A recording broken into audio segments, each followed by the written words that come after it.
Salam Bapak Ibu, Saudara dan Saudari, sahabat-sahabat garam dunia yang terkasih. Kita memasuki hari Minggu Prapaskah yang pertama. Dan bacaan-bacaan suci yang kita renungkan pada hari ini, yang berpuncak pada bacaan Injil, merangkai seluruh refleksi kita bagaimana kita memasuki masa penuh rahmat ini. Injil hari ini berkisah tentang Yesus yang berpuasa dan dicobai oleh iblis. Paling kurang kita kenal ada 3 jenis pencobaan yang dialami oleh Yesus. Yang pertama, di padang gurun, Yesus penuh dengan Roh Kudus dicobai untuk mengubah batu menjadi roti. Yang kedua, di atas gunung yang tinggi, Yesus dicobai untuk mendapatkan kekuasaan atas semua kerajaan dunia. Dan yang ketiga, di atas bubungan bait suci, Yesus diminta mencobai Allah. Pencobaan yang pertama menyangkut jasmani yang lapar. Pada saat itu Yesus menderita lapar karena dia sedang berpuasa. Yesus menolak penggunaan kekuasaannya untuk kepentingan diri sendiri. Yesus hanya berkata bahwa manusia itu tidak hanya hidup dari roti saja. Bapak Ibu Saudara-saudari terkasih, pencobaan Yesus yang pertama itu sering juga kita alami. Hanya gara-gara urusan perut, kita bisa melakukan hal yang tidak benar. Orang bisa mencuri, orang bisa melakukan korupsi, dan lain sebagainya. Demi uang orang bisa melakukan hal-hal yang jahat. Maka Yesus menginginkan kita menjauhkan diri dari praktek-praktek seperti ini. Uang, harta, kekayaan, dan barang-barang mewah bukanlah jaminan yang membuat hidup manusia itu bahagia. Memang uang, harta itu penting. Kita harus melihat dengan kacamata yang lain juga bahwa orang butuh uang. Orang kaya tidak salah. Tetapi yang terjadi adalah ketika orang sungguh mengikat diri kepada hal-hal tersebut dan lupa bersolidar dengan orang lain. Orang menjadi sangat rakus. Orang menjadi sangat pelit untuk berbagi. Maka disinilah sebenarnya kita sementara dicengkram oleh kuasa pencobaan dari setan itu. Orang sulit untuk memberi. Orang sulit memiliki hati yang dermawan.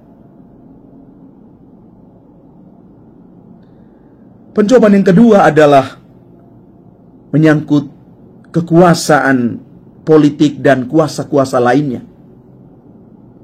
Yesus menjanjikan sesuatu yang lain kepada kita, supaya kita tidak takluk dan tunduk kepada pengaruh kuasa dunia ini.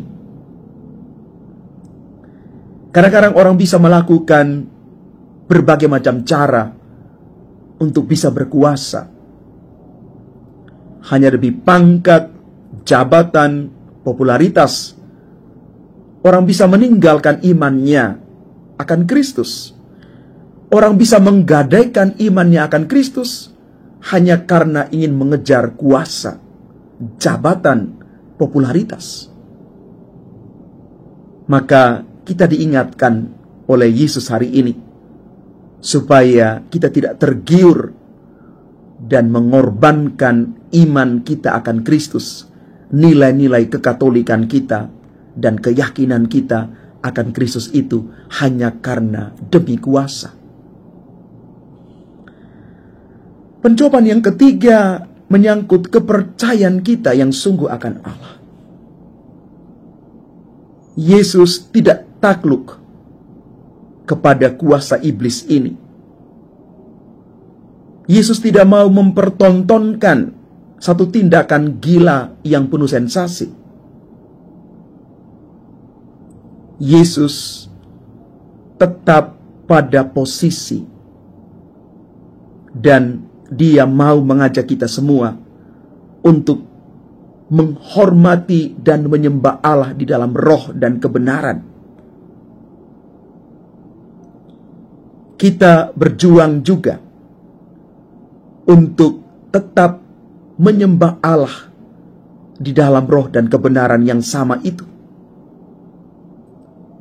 Demi apapun, kita harus sampai pada titik ini.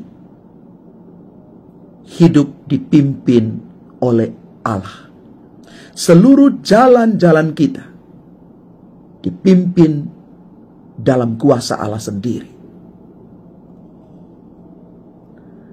Bapak ibu saudara-saudari terkasih, 3 kali iblis mencoba Yesus, dan Yesus bisa luput dari jebakan iblis ini. Yesus tidak berpaling dan mengikuti jalan kejahatan, kesesatan dari iblis ini.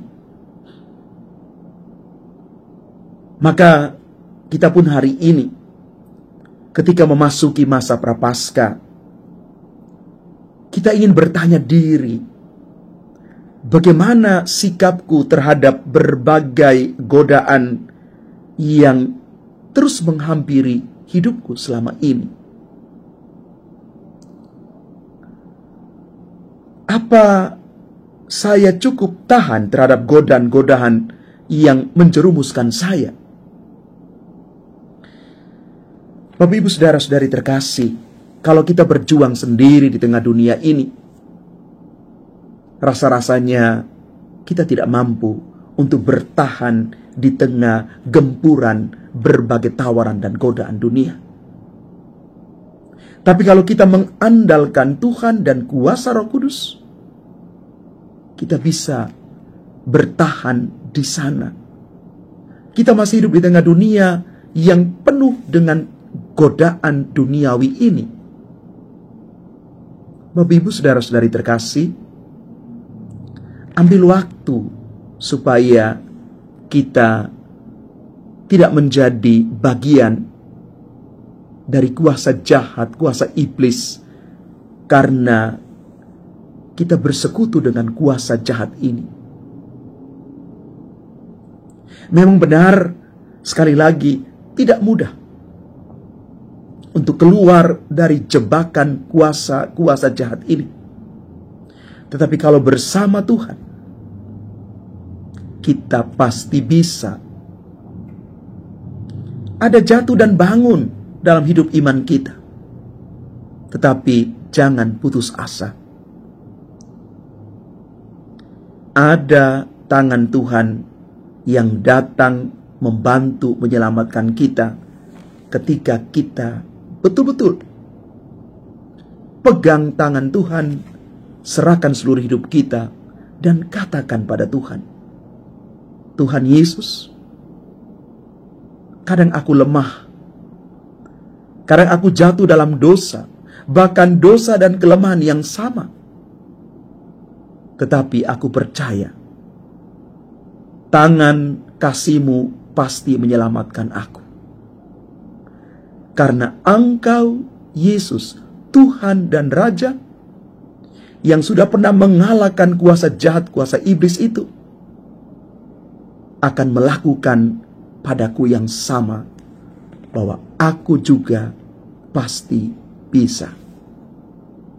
Katakan ini setiap kali dalam doa-doa kita. Katakan sekali lagi dengan penuh iman bahwa Tuhan tidak pernah meninggalkan kita sendiri berjuang di tengah dunia ini. Dan ingat Bapak Ibu, jangan beri hati, hidup, dan seluruh jalan-jalan kebaikan kita kepada kuasa iblis. Jangan gadaikan apapun kepada kuasa jahat ini. Sekali kita gadaikan, sekali kita tawar-menawar dengan kuasa iblis ini, maka yang terjadi, kita makin jauh dari Tuhan. Kalau hari-hari ini kita sulit untuk kembali, berbalik dari kelemahan-kelemahan kita, maka saatnya kita buka hati lebih dalam, datang kepada Tuhan di dalam doa, merenungkan firman yang berpuncak dalam perintah Ekaristi Kudus, datang kepada Yesus. Dia dengan tangan dan hati terbuka menerima setiap kita. Bapak Ibu, saudara-saudari terkasih, tidak ada orang yang sempurna. Semua kita punya kelemahan dan kekurangan. Tapi datanglah kepada Tuhan. Hatinya sungguh luas, terbuka bagi siapa saja. Jangan mengatakan begini, aku akan datang kepada Tuhan, aku datang kepada Yesus, bersekutu sebagai umat Katolik dalam perayaan Ekaristi dan sakramen lainnya ketika saya sudah menjadi orang benar. Ini pemikiran yang keliru. Karena Tuhan bukan menerima saja orang-orang baik. Gereja itu bukan kumpulan malaikat, Bapak Ibu. Tetapi datang. Dalam keadaan apapun, datang kepada Tuhan. Biar seluruh hidup kita dipimpin, disucikan, dimurnikan, dan dipulihkan oleh Tuhan sendiri. Datang kepada Tuhan. Tuhan sementara menanti dan merindukan dirimu. Tuhan memberkati kita sekalian. Amin.